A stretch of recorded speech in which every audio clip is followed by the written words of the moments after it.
So yun, Merry Christmas! Meron po tayong mga bisita mga loves. So ito yung mga ginagawa ni Mister. Ang dami niyang din-display at lulutuin ko lang yung akin para maging hilaw. Sige, tara, start tayo sa vlog. Pasko na naman! Hagi-hagi lang kami ni Tammy bago mag-start. Ito yung ating binili ni Tammy na prime rib. And ilagay natin siya dito kasi basa. Nag-defrost na siya. Look, I think defrost na siya. Well, hindi na siya So, hopefully magkasya din ito doon. Oh my goodness. Ang hirap naman nito. Kasi kapag sobrang laki mga loves, ang hirap doon ilagay. Ang mahal pala nito. 187. And then 72 na lang. Wow, almost $200. Pero, nag-sale kasi 72 na lang. Mahal pa rin ay Ginoo. So ngayon, akin itong i-marinate and then ibalik sa refrigerator. Iba kasi dito mag-marinate mga loves, pakita ko sa inyo. Fast forward lang natin mga loves ha, kasi nga ayun para madali.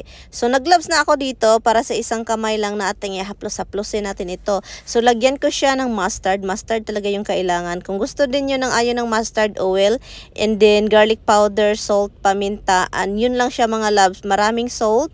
Kasi po yung salt na yan is mag-slide yan siya. Dahil nga sa oil niya no, at malaki din yung meat.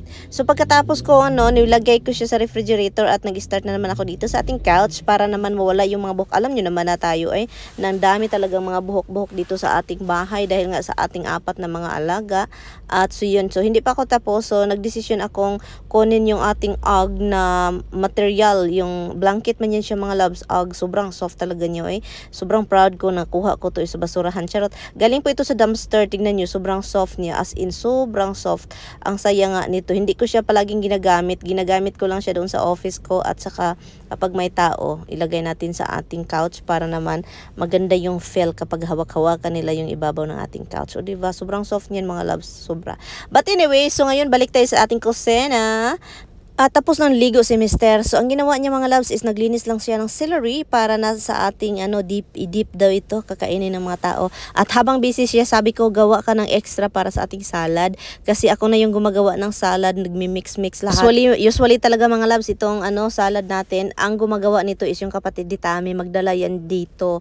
Kaso nga itong si Tammy, sabi niya wag na kayo magdala kasi ito si Tammy kapag may gathering kahit 5 or 4 lang kayo, para na siya isang baryo isang baryo, parang fiesta na ito. So kaya kapag may mga tao talaga, ako yung maluluka kasi ang dami talaga niyang niluluto. At alam nyo mga loves, pagkatapos ng party, ang mangyayari si Mister magyaw-yaw yan. Magsasabi na bakit naman ganito naman ang dami ng leftover. Sabi ko, hey, kailangan mo pa ba yung itanong? Kailangan pa bang i-memorize yan Tamimoy? So ito na yung salad natin. Kasi talagang palagi naming ibigay sa mga kapatid niya or yung kung sino yung bisita. Pero this time mo lang mga dinadala mga loves. Ang dami naming lasagna, 3 container siya, ron kunita talaga. So ito na yung ating salad, minix ko na siya lahat. Inano ko na yung ating prime rib, nilagay ko na po siya dyan mga loves. Ang laki no? So 2.5 hour lang yung luto niya. Bahala hilaw kasi yun yung gusto nila hilaw. So ako naman gusto ko luto. So sa gilid tayo kukuha mamaya and then pipirituhin na lang natin no. So yun, and kuha tayo ng tubig para sa ating itong pusa. Naglilinis ako sa couch and then suddenly doon sila sa couch. Ito talagang si Hab, sobraan ka-spoiled no.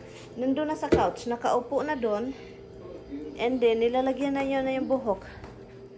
Tignan nyo na. You are so spoiled. It's alright. So ano tayo dito mga loves, maglagay tayo ng yung meron tayo ditong scented na so lagyan natin para pagpasok ng bisita pagpasok ng bisita mga loves, may maamoy sila no na parang igit igit, may maamoy sila. Ano po ito, mint ba? Pangpa sa sakit sa ulo, mint. Ito siya. Mga drops lang. 2, 3, 4, 5, 6. So, ganyan ako mga loves kapag may tao. Lagyan ko kasi alam nyo na immune na tayo sa baho ng bahay. So, para naman maiba. Yan.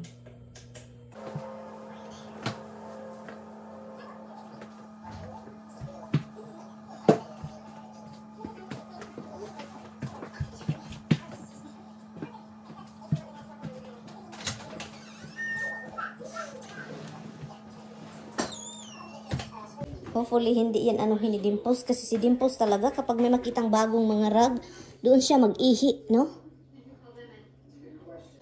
Yung mga maliliit na rag, for some reason, akala niya pee-pee pads. Right, Han? Dimples, every time she sees a small rug, she thinks it's a pee-pee pads. Crazy. Diba? Tapos na ako sa salad. Hindi pa pala si Tami tapos. So, ang ginagawa niya is meron siyang heart of palm.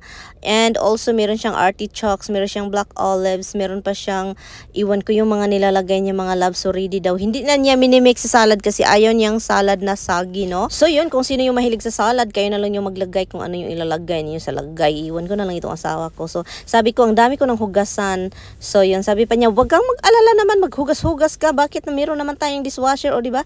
Nakalimutan ko na mga tapulan pala yung tao dito, joke lang. Kalimutan ko na mayroon palang kaming dishwasher. Hindi ko na kasi yan ginagamit kasi hindi ako sanay sa mga dishwash na yan. So yun mga loves, ito na siya. Paunang bira ni Tami, chips. Oh my goodness, ang ating kidney nito. So yun yung pangapaunan niya. At so yun mga loves, tapos na finally yung ating prime rib. So kinukuha ko lang siya kasi sabi ko kay Tami, wag ka nang mag-ano doon kasi ako nang maghiwa nito.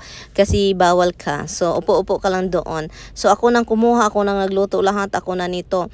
At so yun, naghintay lang ako ng mga ilang minuto para naman maluto-luto konti kasi sila gusto din nila yung bloody mga loves. Ako gusto ko ng luto. Tatlo kami actually na gusto yung luto yung prime rib namin. Pero yun, hinihintay ko kasi para naman magluto-luto konti, no?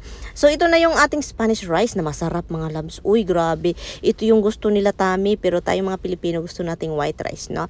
At ito naman yung ating gulay na ang dami. Ito na lang yung naluto natin. Mga paborito yan ng mga Italian mga loves. Broccoli rub. At ito na yung ating prime rib dito. Minove ko siya doon. Sus, ginoo ko. Buti na lang naluto siya kaunti mga loves dyan kasi mainit. So, hindi na siya blood eh. So, yun. Wala masyadong lagay dyan sa ating table salad lang.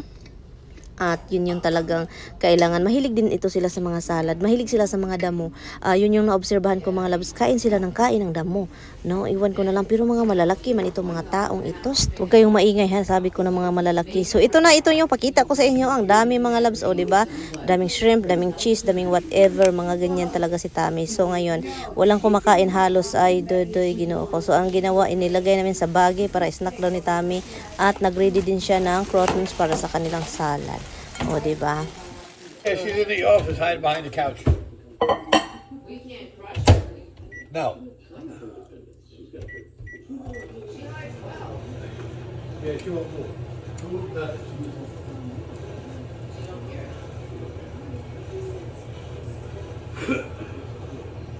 Kailangan kong lutuin yung aming steak. Kami mo. Tatlo kaming hindi kakain ng ano. Hala. So, yan. Ipa-fry natin mga darling. Fry para luto. Your beef love start cooking already. Roger. Yeah. Yeah.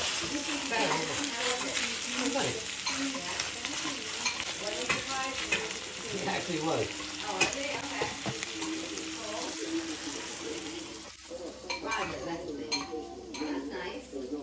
What do you like? Milk? You like the creamer, or you like the vanilla creamer? Come on, move. So, umalis na sila mga loves. So, ngayon, maglinis na tayo. So, ngayon, maglinis na tayo. Galing po ako sa labas. Hinatid lang namin yung copy at head ni Tami at si yung bread and low. And then, bago tayo mag-ano, kukunin natin yung rug. Dito bago si Dimples wala. Look. Ganito kapag mag-party. Kapag may hindi man malaking party, ano ba, siyang parang ang daming ganap. Daming asikasuhin. Yum! Lumabas na si Dimples. Finally, look. Finally, lumabas na. Oh. Kapag may tao, ganyan yan siya. So, maganda pala talaga ito din. Oh. Galing po ito sa dumpster mga loves. Nakuha natin, look. Maganda siya. So, maghugas na tayo ng mga kailangang hugasan. Ay. Ilagay namin sa dishwasher yun kasi kapagod kayo maghugas isa-isa. So, at least si Tami nag-start na siyang naglinis. Kanina, ganyan kasi kami mga loves, kapag matapos na Kapag matapos na kami kumain, bilis, hugas agad ganoon. And then, dinner na naman. Pagkatapos ng dinner, hugas na naman. Pagkatapos ng dinner, pahinga konti. Dessert na naman. Ganyan yan sila dito. Si Mr. gusto na palang mag-CR. Kanina pang utot na utot. But anyway, mga loves, iin ko na tong vlog. Salamat po sa inyong time. Pwede pala siya ganito, oh. Pwede pala siya ma-stack. And then ito siya. Look, oh. And then yun. Yun lang yung ganap namin. Bye mga loves.